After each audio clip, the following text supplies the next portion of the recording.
நேயர்கள் அனைவருக்கும் வணக்கம். வெண்முரசு மாமலர் அத்தியாயம் 77.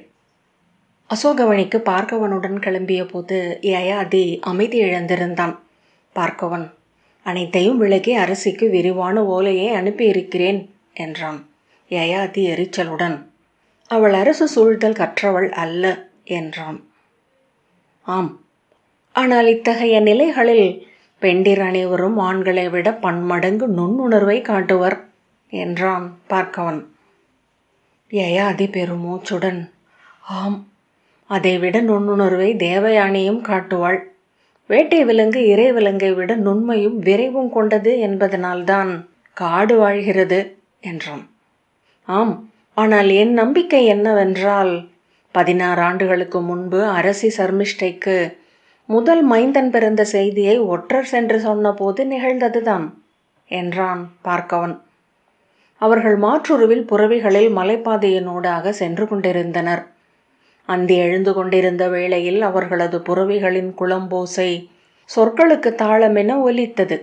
முதுவேனிலின் வெம்மை தனியும் போது எழும் புழுதி மனம் இனிய தின்பொருள் எதையோ நினைவூட்டியது.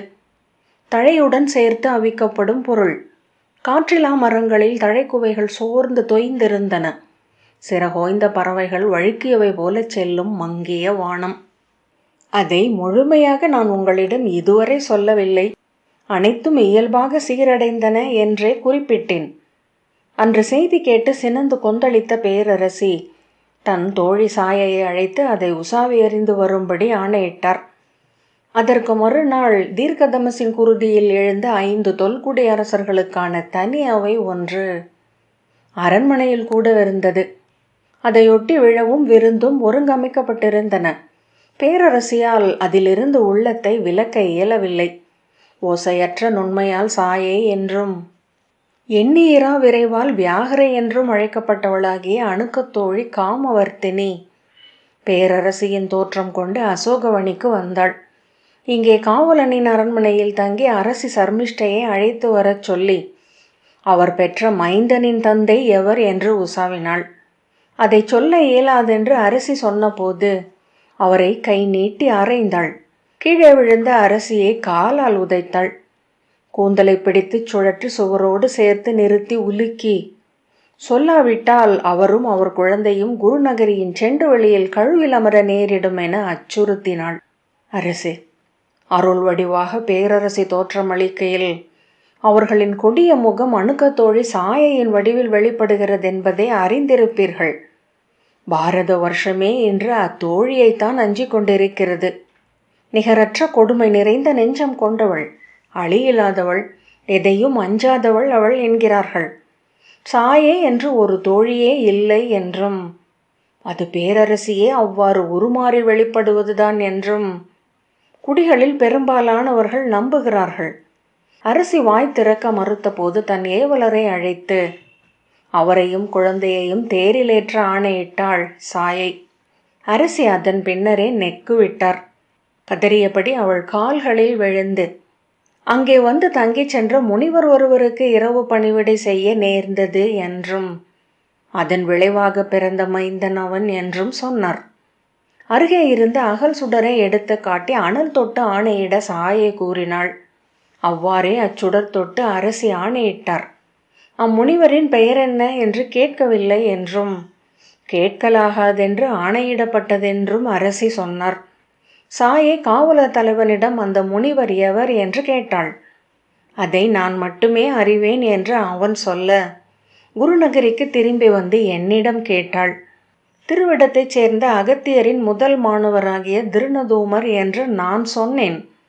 பிறர் அறியாமல் அசோகவனிக்கு வந்து தங்கி இமயமலைக்கு சென்றார்கள் என விளக்கினேன். சாயை அதை நம்பவில்லை என்றே எண்ணினேன்.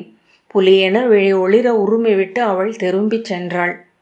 அரசியை அங்கிருந்து உடனடியாக எங்காவது அறியா காட்டுக்கு கொண்டு சென்றுவிட ஆணையிட வேண்டும் என எண்ணினேன். ஆனால் ஓலையை பருந்திலேற்றுவதற்கு முன் என்ன நிகழ்கிறது என்று நோக்கலாம் என்று தயங்கினேன். ஏனென்றால் பேரரசியின் ஒற்றர் வலையின் விரிவை நான் அறிவேன். அவர் விழிகள் செல்லா காடுகள் என ஏதுமில்லை. அஞ்சி முந்தி சென்று அரசியை அனுப்பினால் அவ்வாறு அனுப்பியதே அனைத்துக்கும் சான்றென்று ஆகக்கூடும் என தோன்றியது. பேரரசியிடம் சாயை என்ன சொல்லப் போகிறாள் என்று அறிய எவ்வழியும் இல்லை. குருநகரியின் பேரரசியின் தனியறைக்குள் செவி செலுத்தும் ஒற்றர் எவரும் இல்லை. காத்திருப்பதன்றி வேறு வழி ஏதுமில்லை. அரசே, அந்த அரை நாள் பொழுதில் நான் 100 முறை இறந்தெழுந்தேன். பேரரசியிடம் சாயை பேசி முடித்த பின் இருவரும் கிளம்பி கொற்றவை ஆலயத்தில் அரசியரின் பூசனை விழவுக்கு சென்றனர். மறுநாள் காலையில் குடிப்பேரவை. அன்று மாலை செண்டுவெளி விழா. அசோகநகரிக்கு ஆணைகள் ஏதும் செல்கின்றனவா என்று பார்த்து கொண்டிருந்தேன். கொலைவாளுக்கு கீழே தலை வைத்து கண்களை மூடி காலத்தை எண்ணியபடி காத்திருப்பதுதான் அது. 3 நாட்களுக்கு பின்னரே ஒன்றும் நிகழவில்லை என்பதை என் உள்ளம் உணரத் தொடங்கியது. ஆயினும் ஒவ்வொன்றையும் நுணுகி நோக்கியபடி காத்திருந்தேன். எங்கோ அறியா விழி ஒன்று நோக்கி காத்திருக்கிறது என்னும் உணர்வு. நீங்கள் மீண்டும் அசோகவனிக்கு செல்வதை பற்றி பலமுறை பேசி கொண்டிருந்தீர்கள். மைந்தனை காண வேண்டும் என்று துடித்தீர்கள். உங்களை காமரூபத்தில் நிகழ்ந்த பெருங்களியாட்டுக்கு 2 மாதங்களில் திரும்பலாம் என பொய் சொல்லி அழைத்து சென்றது அதனால்தான். நாம் திரும்ப ஓராண்டாகியது. அதனால் சினம் கொண்டு நீங்கள் என் மேல் வசை பொழிந்தீர்கள். என் ஒற்றர்கள் செய்தி அனுப்பி கொண்டே இருந்தனர். ஒன்றும் நிகழவில்லை என ஓராண்டுக்கு பின்னரே உறுதி கொண்டேன். உங்கள் 2வது மைந்தனின் அன்னமூட்டு விழவுக்கான செய்தி வந்த போதுதான் நாம் திரும்பி வந்தோம். ஒவ்வொன்றாக ஆராய்ந்த பின் உறுதி கொண்டேன். அரசி சொன்னதை சாயை நம்பிவிட்டாள் என. அவள் சொன்னதை பேரரசியும் ஏற்றுக்கொண்டார் என்று. அந்த ஓராண்டு எனக்கு கற்பித்தது ஒன்றுண்டு. பெரும்பாலும் அஞ்சையும் பதறியும் தான் நாம் நம்மை வெளிக்காட்டிக் கொள்கிறோம். விளைவனவற்றால் மெய்மை மறைக்கப்படுவதிலிருந்து என் நுண்மதியாளருக்கும் விலக்கில்லை.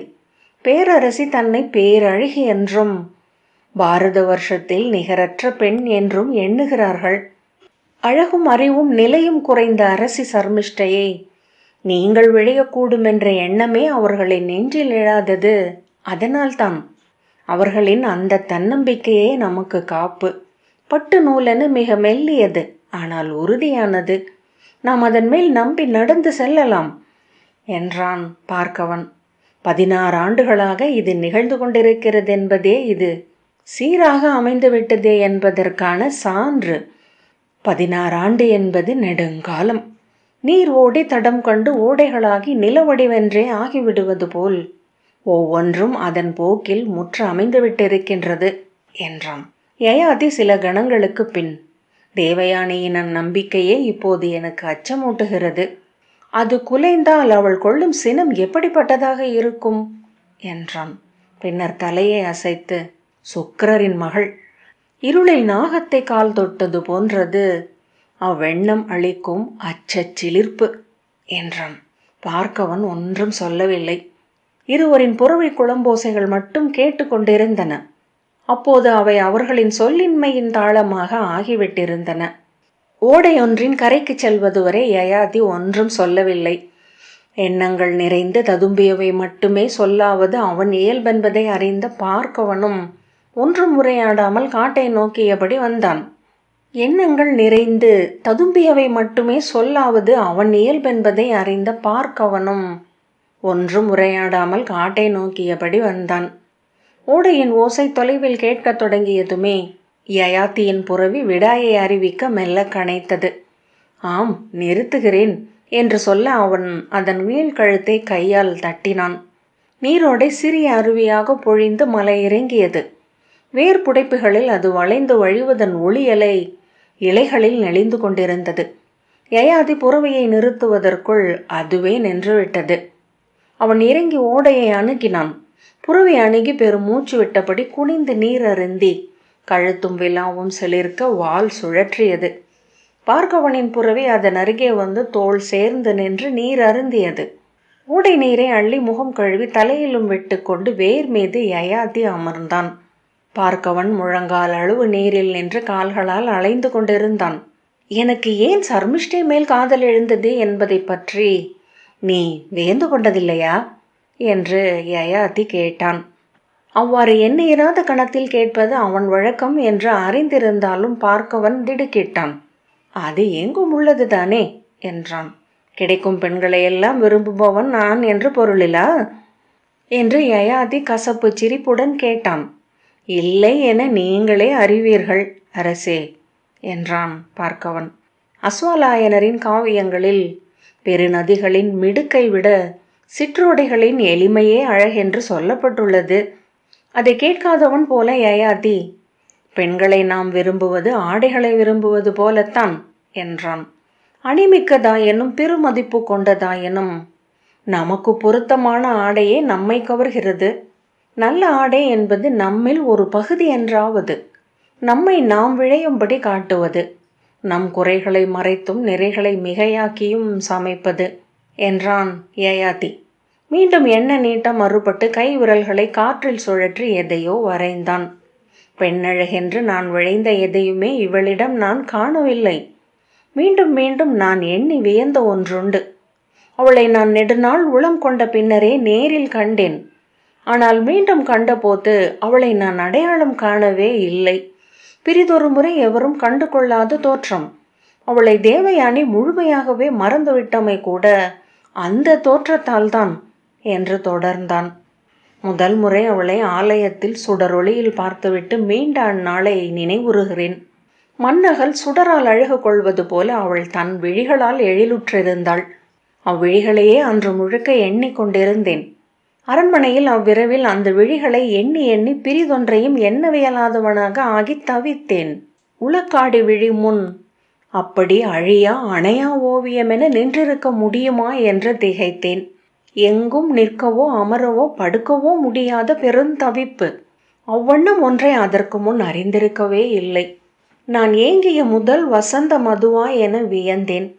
அதுவெனில் நான் நல்லூர் கொண்டவன் என மகிழ்ந்தேன்.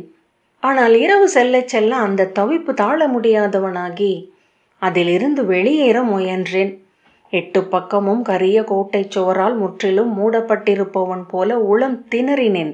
இத்தனை ஆண்டுகளுக்கு பின்னரும் கூட அவ்விரவின் கொந்தளிப்பை என்னால் துளி குறையாமல் மீட்டெடுக்க முடிகிறது. காலம் செறிந்து பேரழுத்தம் கொள்ளும் அத்தகைய பொழுதுகள் வாழ்க்கையில் மிக அரிதாகவே எவருக்கும் நிகழும். கணங்களாக காலத்தில் இருப்பது, ஒவ்வொரு எண்ணத்தையும் தனித்தனியாக அறிவது. அப்போது அறிந்தேன், நாம் எண்ணங்களில் ஒழுகுவதில்லை என. நீர்த்துளிகள் உதிரும் ஒலி போன்றவை எண்ணங்கள். ஒவ்வொரு ஒலியும் ஒன்று போல் பிரிதொன்று என முதலில் தோன்றும். மிகச் சிறிய மாறுபாடு கொண்டிருப்பது பின்னர் தெரியும். மாறுபாடுகள் பொருளற்றவை என்றும் ஒன்றே ஒழியாது நிகழ்கிறது என்றும் அதன் பின்னர் அறிவோம். உள்ளம் என்பது வெறும் மாளா சுழல்தான் என்றும் நம் இருப்பு என்பது பொருளற்ற மேல் நிகழ்வே என்றும் அறிகையில் நாம் தனிமையிலும் இருளிலும் இருக்கலாகாது. அத்தனிமை முழு தனிமையாகும். இருள் கடுவெளி பேரிருள் என்றாகும். அந்த விடியலை போல் பிரிதொன்று எனக்கு அதன் பிறகு வாய்த்ததில்லை. முதல் பறவை குரல் எழுந்தபோது இருளுக்குள் ஓர் ஒளிக்கீற்று கீறிச் சென்றது போல அதை கண்களால் கண்டேன். துயில் நீப்பும் நரம்புகளின் இறுக்கமுமாக நான் நோயா மயக்கா கனவா என்றறியாத நிலையில் இருந்தேன். பின்னர் விடிவெள்ளியை கண்டேன். அது நுனினாவால் கூரம்பின் முனையை தொடுவது போல சுவைத்தது, மெய் கூசச் செய்தது. பின்னர் உடல் குளிர பொழியும் குளிரென ஓர் இசை. அது புலரியின் செவ்வொளி. பொற்கதிர்கள் இலைகள் நடுவே தோன்றி நீண்டு பரவிய போது நான் உருகி கொண்டிருந்தேன். காலை தூக்கி வைத்த போது நெடுந்தொலைவு வரை வழிந்து கிடந்த என்னை இழுத்து கொண்டு செல்ல வேண்டியிருந்தது. சோலைக்குள் இறங்கிச் சென்றேன். மரங்களினூடாக உலர்ந்து கசந்த வாயும் அனல் கண்ட விழிகளும் குடைச்சல் எடுக்கும் மூட்டுக்களுமாக தளர்ந்த நடையில் சென்றேன். என்மேல் இளங்கதிரின் ஒளி முழுமையாக பொழிந்தது. பற்றி எரிந்து சுடராகி தழைந்து குதித்தெழுந்து அலையாடி நின்றேன். பின்னர் நெடுநேரம் கழித்து என்னை உணர்ந்து மெல்ல அமர்ந்து கண் கசிந்து வழிய நெஞ்சு விம்மி விம்மி அதிர அழுதேன். அழுந்தோறும் என் முடிச்சுகள் அனைத்தும் அவிழ நெடுநேரம் அங்கு நின்று அழுது கொண்டிருந்தேன். அதன்பின் பிரிதொருவனானேன். கண்கள் மேலிருந்து ஒரு மெல்லிய ஆடையை உரித்தெடுத்தது போல காட்சிகள் அனைத்தும் துலக்கம் கொண்டன. காற்றிலாடிய இலைகளின் வலை நரம்புகளை காண முடிந்தது. இலைத்தண்டில் ஊர்ந்த பச்சை புழுவின் ஒவ்வொரு மயிரும் கண்ணுக்கு தெரிந்தது. புலன்கள் அனைத்தும் பன்மடங்கு கூர்மை கொண்டன. சருகின் மேல் சிற்றுயிர் ஒன்று ஊர்ந்து ஏறுவதை கேட்கும் செவிகள் வாய்த்தன. காற்றில் வந்த இளம் புழுதி மணமும் நீராவி மணமும் பச்சிலை மணமும் தனித்தனியாக நாசியை வந்தடைந்தன. என்னுள் வேட்டை விலங்கொன்றும் இறை விலங்கொன்றும் இரு முனைகளில் மயிர் சிலிர்த்து புலன் கூர்ந்து அமர்ந்து ஒன்றை ஒன்று கண்காணித்தன. நான் அரசன். உடனே அவளை அழைத்து வரும்படி ஆணையிட்டிருக்க முடியும். நீ என்னிடம் அவ்வெண்ணம் என் உள்ளத்தில் எழுந்ததுமே அவளை பற்றி பேச தொடங்கிவிட்டிருந்தாய். ஆனால் என்னால் அவளை அணுகுவதை பற்றி எண்ணவே முடியவில்லை. எனவே நீ என்னிடம் அவளை பற்றி சொன்ன ஒவ்வொரு சொல்லும் கசந்தது. உன்னை கடிந்து விலக்கினேன். என் வாழ்வில் நீ இல்லாது தனித்திருக்க வேண்டுமென நான் விழைந்த தருணம் அது ஒன்றே. ஆனால் தனித்திருக்கையில் என்னுள் எழுந்த அனலால் தவித்து உன்னிடம் மீண்டும் வந்தேன். அவளை பற்றி நீ பேச நான் விழையவில்லை. பிரிதெதையாவது நீ பேசினால் என் உள்ளமதில் ஒன்றவில்லை. ஏன் அவளிடம் என்னை கொண்டு சென்று வைப்பதை அத்தனை அஞ்சினேன்? அவள் என்னுள் எழுந்த பேருருவை நேரில் கொண்டிருக்க மாட்டாள் என்பதனாலா? வெறும் ஒரு பெண்ணென அவளை காண்பது நான் தவமிருந்து பெற்ற அமுதை நீரென்றாக்கிவிடும் என்பதனாலா? அவளிடம் நான் என் விளைவை எவ்வண்ணம் சொல்ல முடியும்? தோழனோ பாங்கனோ சொல்வது என் தனிமைக்குள் ஊடுருவுவது. அவ்வெண்ணமே உளம் கூசச் செய்தது. அவள் தோழி சொல்லலாம், அது முறைமை சார்ந்தது, அது மேலும் கூச வைத்தது.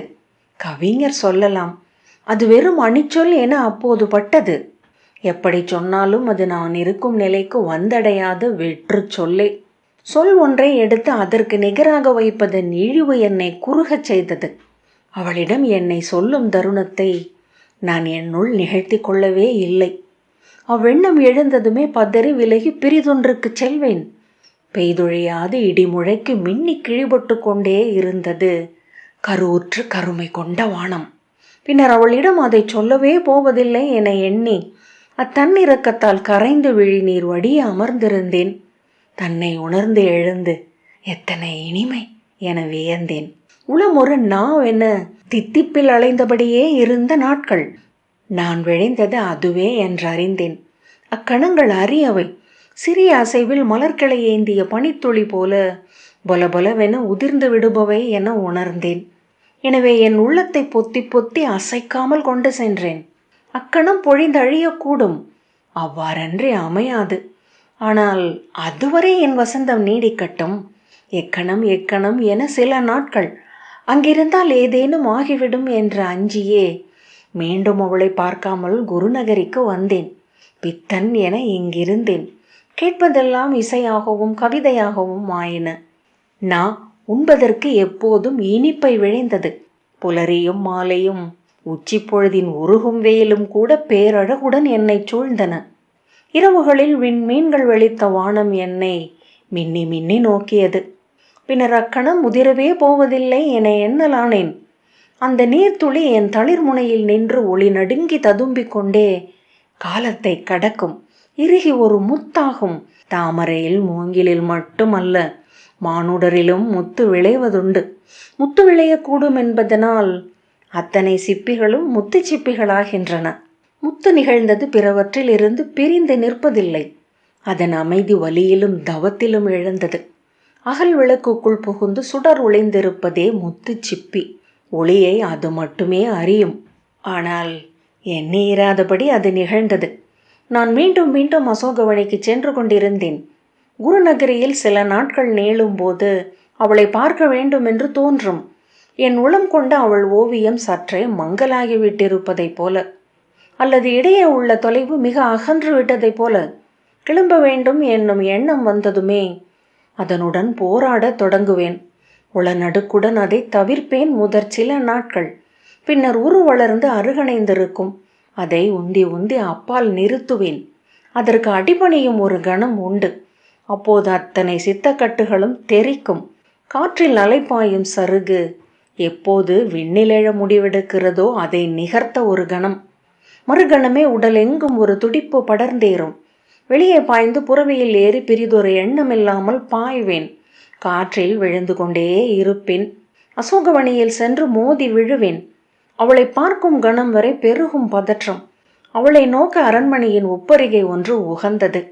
அங்கு சென்று நின்றிருப்பேன். 100 முறை உள்ளே வந்தும் வெளியே சென்றும் தவித்து எரிந்து. பின் அவள் தெரிவாள். எப்போதுமே அது ஓர் வண்ண அசைவுதான். உடை வண்ணம், உடல் வண்ணம். முதற்கணம் அவள் எளிய பெண். பின் நுரை பெருகி எழும் உள்ளம் அவளை அள்ளி அள்ளி நிரப்பிக் கொள்ளும். அது விழைந்த ஒருத்தியை வரைந்து அவள் மேல் பதிக்கும். அங்கு பேரழகி ஒருத்தி நின்றிருப்பாள். நெஞ்சை பற்றியபடி தூண் மறைவில் நோக்கி நின்றிருப்பேன். சில தருணங்களில் விம்மி அழுதிருக்கிறேன். பின்னர் மெல்ல தளர்ந்து திரும்புவேன். அங்கு வந்து சேர்வது வரை என் உடல் உதறி காற்றில் பறக்கவிட்ட எடை முழுக்க மீண்டு வந்து என் தோளில், இடையில், தொடையில், கணுக்கால்களில் அழுத்தும். உள்ளறைக்கு சென்று மஞ்சத்தில் படுத்து கொள்வேன். எங்கோ விழுந்து கொண்டிருப்பேன், எங்கோ மிதந்து கொண்டும் இருப்பேன். இருப்பு என்பது இவ்வண்ணம் அலை சுடராக கலையும் புகையாக ஆகும் என்றால் உடல் என்பதற்கு ஏது பொருள்? காதலை இளமையிலேயே அடைய வேண்டும். இந்த முதிய உடல் அவ்வெம்மையையும் விசையையும் தாழ முடியாது. கிளை தாழ காய்ப்பவை இளமரங்கள். முதுமரக்கனிகள் இனிமையும் கசப்பும் செறிந்து சிறுத்தவை. ஈராண்டுக்குள் 8 முறை அசோகவனிக்கு சென்றேன். முதலில் மாதம் 1 முறை. பின்னர் அவ்வுணர்வெழுச்சி அணைகிறதா என்னும் ஐயம் எழுந்தது. அது அணைந்தால் அவ்வினிமையை இழப்பேன் என்று தோன்றவே அடிக்கடி செல்லலானேன். செல்லும் வழியின் ஒவ்வொரு மரமும் நன்கு அறிந்தவையாக ஆயின. அவற்றுடன் நான் பகிர்வதற்குரிய மந்தனம் ஒன்றிருந்தது. மந்தனம் பகிர்பவர்களின் நட்பு இறுகியது. அத்தொலைவு மிக குறுகி வந்து 4 பாய்ச்சலில் அங்கு சென்று சேர்வேன் என்றாகியது. அந்நாளில் ஒரு முறை அரண்மனையின் பின்பக்கச் சோலையில் அசோக மரத்தின் அடியில் நின்றிருந்தேன். அங்கிருந்து அன்னையின் ஆலயம் செல்வதை பற்றி எண்ணிக்கொண்டிருந்தேன். புதர் கலையும் ஒலி கேட்டு திரும்பி நோக்கியவன் மிக அருகே நேர் முன்னால் அவளை கண்டேன். கையில் பூக்கூடையுடன் நின்றிருந்தாள். முள்ளில் சிக்கிய ஆடையை இழுத்த கையும் அதன் பொருட்டு திரும்பிய தோள்களும் அசைவிழந்து சிலைக்க, விழிகள் விரிந்து திகைப்பு நிறைந்திருக்க என் உடல் பதறிக்கொண்டிருந்தது. எண்ணங்கள் என ஏதுமில்லை. விழிகளே உள்ளமும் ஆகிவிட்டிருந்தன. அவள் தோளில் மெல்லிய தோல் வரிகள் மணல் மின் கொண்டிருந்தன. வளைந்தெழுந்த சிறிய மேலுதடின் மீது வியர்வை பனித்திருந்தது. அவள் விம்மினாள். அல்லது அவ்வொலி என் உள்ளத்தால் உணரப்பட்டதா? நான் விழி விலக்கியதும் என் உடலும் அறியாது திரும்ப மீண்டும் ஒரு விம்மலை கேட்டேன். தீ சுட்டது போல திரும்பிய போது அவள் விழி தாழ்த்தியிருந்தாள். கண்ணீர் வழிந்து கன்னங்களில் இறங்கிக் கொண்டிருந்தது. உதடுகளை கடித்து விம்மலை அடக்க கழுத்து குழிந்து குழிந்து எழுந்தது. நான் என்ன செய்தேன் என பின்னரே உணர்ந்தேன். ஏன் செய்தேன் என இன்றும் அறியேன். பாய்ந்து அவளை பற்றி இடக்கையால் இடை வளைத்து என் உடலுடன் இணைத்து கொண்டேன். அவள் முகத்தை வலக்கையால் தூக்கி உதடுகளில் முத்தமிட்டேன். உரத்த முனகலுடன் அவள் கைகளால் என்னை இறுக பற்றி கொண்டு நடுங்கினாள். நாங்கள் ஒரு சொல்லும் பேசிக்கொள்ளவில்லை. உடல் தழுவி இறுகியும் மேலும் இறுகும் பொருட்டு நெகிழ்ந்தும் முத்தமிட்டும் மூச்சுக்கு ஓய்ந்தும் மீண்டும் முத்தமிட்டும் அங்கே நின்றிருந்தோம். பின்னர் அவள் விழிகளை நோக்கினேன். நாணத்துடன் அவை சரிந்தன. நான் உன்னை ஈராண்டாக பார்க்கிறேன் என்றேன். நான் அறிவேன். ஈராண்டுகளாக நான் கணந்தோறும் எரிந்து கொண்டிருந்தேன் என்று அவள் சொன்னாள். பார்க்கவன் யயாதி கூறிக்கொண்டிருந்ததை தலை குனிந்தவனாக கேட்டுக்கொண்டிருந்தான். செல்வோம் என யயாதி எழுந்ததும், ஆம், இருட்டிவிட்டது என்று அவனும் கிளம்பினான். அவர்கள் புறவிகளில் ஏறிக்கொண்டார்கள்.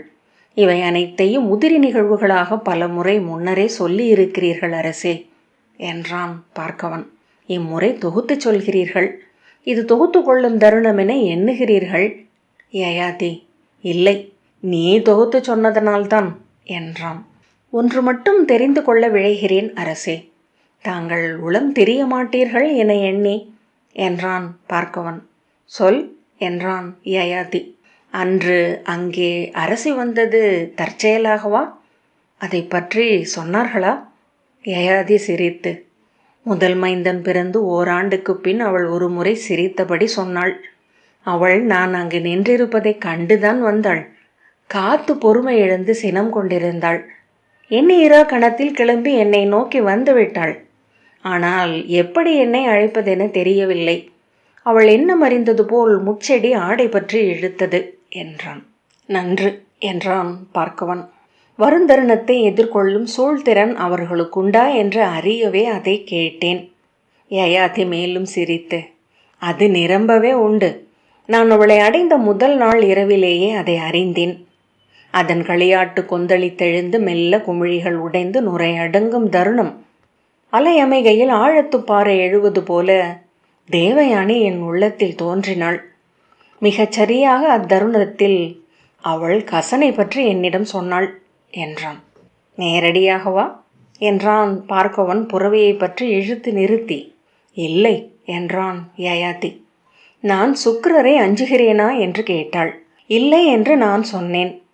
பின்னர் மெல்ல, அஞ்சாமலும் இருக்க முடியாதல்லவா என்றேன். அஞ்ச வேண்டியதில்லை. தன் மகளை கூடி கைவிட்டு சென்ற கசனையே அவர் ஒன்றும் செய்யவில்லை என்றாள். பார்க்கவன், நீங்கள் அதை முன்னர் அறிந்திருக்கவில்லை அல்லவா என்றான். ஆம், எவரும் என்னிடம் சொல்லவில்லை. நான் உசாவி அறிய முயலவும் இல்லை. தேவயானியை பற்றி அவ்வண்ணம் ஒரு எண்ணமே என்னுள் எழவில்லை. மானுட தொடுகைக்கே அப்பாற்பட்ட அனல்மணி எனவே அவள் எனக்கு தோன்றினாள். பார்க்கவன் புன்னகைத்தான். உண்மையில் அச்செய்தி என்னை நிலை குலையச் செய்தது. பாய்ந்தெழுந்து சர்மிஷ்டையின் குழலை பற்றி உலுக்கி, என்ன சொல்கிறாய்? பழிச்சொல் கூறுகிறாயா இழி மகளே என்று கூவினேன். அவள் அழுதபடி என் கைகளை பற்றி கொண்டு, அறியாது சொல்லிவிட்டேன். பேரரசரான தாங்கள் இதை அறிந்திருக்க மாட்டீர்கள் என நான் எண்ணவில்லை என்றாள். அவளை பிடித்து சேக்கையில் தள்ளிவிட்டு, பழிச்சொல், வீண் சொல் இது. ஆம், நான் அறிவேன் என்று கூவினேன். ஆனால் அவள் விழிகள் விரிந்து ஈரம் மின்னி தெரிய அப்படியே நோக்கி படுத்திருந்தாள். பின்னர் மெல்ல மூச்சடங்கி மெத்தை விளிம்பில் அவளுக்கு புறம் காட்டி அமர்ந்து, சொல் என்றேன். என்ன சொல்ல? நீங்கள் விரும்புவனற்றையா என்றாள். அவளால் அப்படி சொல்ல முடியும் என்றே நான் எண்ணி இருக்கவில்லை. உண்மையை என்றேன். நான் அதை சொல்லக்கூடாது என்றாள். சொல் என்றேன். என்னை கொல்லுங்கள். சொல்ல மாட்டேன். திரும்பி அவளை நோக்கினேன். அவ்விழிகளை நோக்கியதும் தெரிந்துவிட்டது அவள் சொல்ல மாட்டாள் என.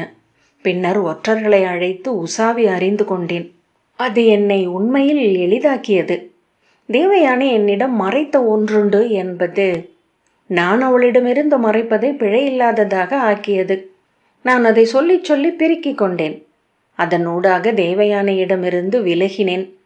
அவ்விலக்கம் சர்மிஷ்டையிடம் அணுக்கத்தை வளர்த்தது. அவ்வாறு என் கட்டுக்களிலிருந்து என்னை விடுவித்தமை சர்மிஷ்டை மேல் மேலும் விருப்பு கொள்ள செய்தது.